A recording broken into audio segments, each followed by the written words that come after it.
राहुल, अमित और रिया के लिए वह रात कभी न खत्म होने वाली एक बुरी सपने जैसी थी। जिस खौफनाक हवेली में वे फंसे हुए थे, वहां अब सिर्फ सन्नाटा और खौफनाक ऊर्जा का अनुभव हो रहा था।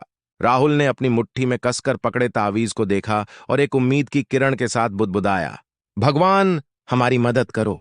परंतु हवेली में अब समय का कोई अस्तित्व नहीं था।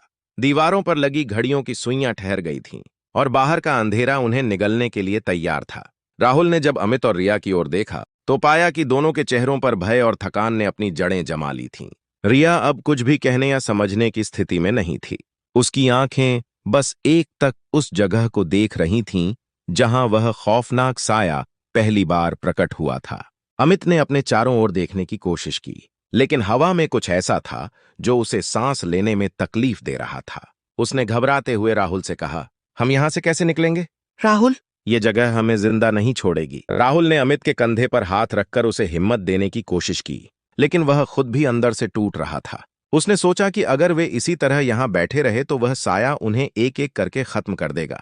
इसलिए उसने एक योजना बनाई। हमें इस हवेली के हर कोने की तलाशी लेनी होगी, उसने कहा।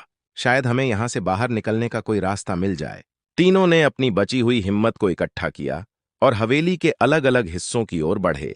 हवेली का हर कोना डरावना और रहस्यमयी था। वे जिस भी कमरे में जाते, वहां की दीवारें खून से सनी होतीं, फर्श पर जली हुई लकड़ियों के टुकड़े बिखरे होते और हवा में सड़ांध की गंध होती। हर दरवाजे के पीछे एक नया डर उनका इंतजार कर रहा था। राहुल ने एक कमरे के भीतर कदम रखा, जिसमें पुराने चित्र और किताबें रखी हुई थीं। उन चित्रों में कुछ ऐसे चेहरों की छवियां थीं जो मानो जिंदा हों और उनकी ओर घूर रही हों।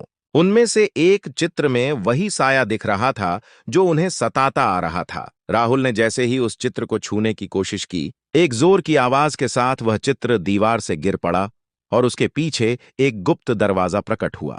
राहुल ने अमित और रिया को आवाज दी, यहां आओ, मुझे कुछ मिला है। अमित और रिया तेजी से राहुल के पास पहुंचे। वे उस गुप्त दरवाजे को देखकर हैरान थे। क्या यह दरवाजा हमें बाहर की ओर ले जाएगा? रिया ने डरे हुए स्वर में पूछा।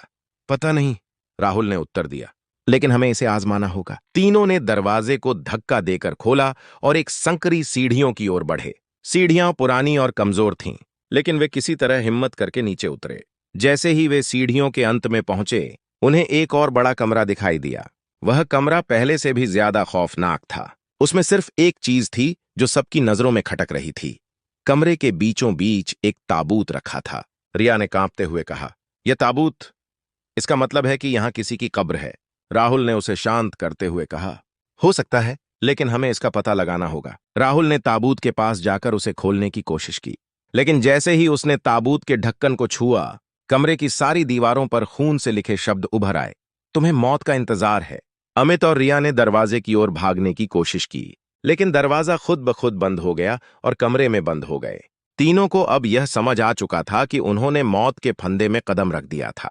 ताबूत का ढक्कन धीरे धीरे खुला और उसमें से वही साया बाहर निकला, लेकिन अब वह और भी ज्यादा विकराल और खौफनाक हो चुका था। उसकी लाल आंखें तीनों की ओर गुस्से से चमक रही थीं। तुमने मेरी शांति को भंग किया है, अब तुम सब मुझसे बच नहीं सकते, साया गरजा। राहुल ने तावीज को आगे बढ़ाकर साया की ओर फेंका, लेकिन वह हवा में ही जलकर राख हो गया। अब उनके पास कोई रास्ता नहीं बचा था। साया ने अपनी दोनों भुजाएं फैलाकर राहुल, अमित और रिया को पकड़ने के लिए आगे बढ़ा, और तभी कमरे में एक जबरदस्त धमाका हुआ। वे तीनों जमीन पर गिर पड़े और अचानक ही कमरे में चारों ओर से उजाला फैल गया। जब उन्होंने अपनी आंखें खोलीं, तो वे खुद को एक हरे भरे जंगल में पाए। हवेली गायब हो चुकी थी। साया भी कहीं नजर नहीं आ रहा था, लेकिन उनके चेहरों पर अभी भी खौफ का असर था। वे तीनों समझ नहीं पा रहे थे कि यह सब क्या हुआ।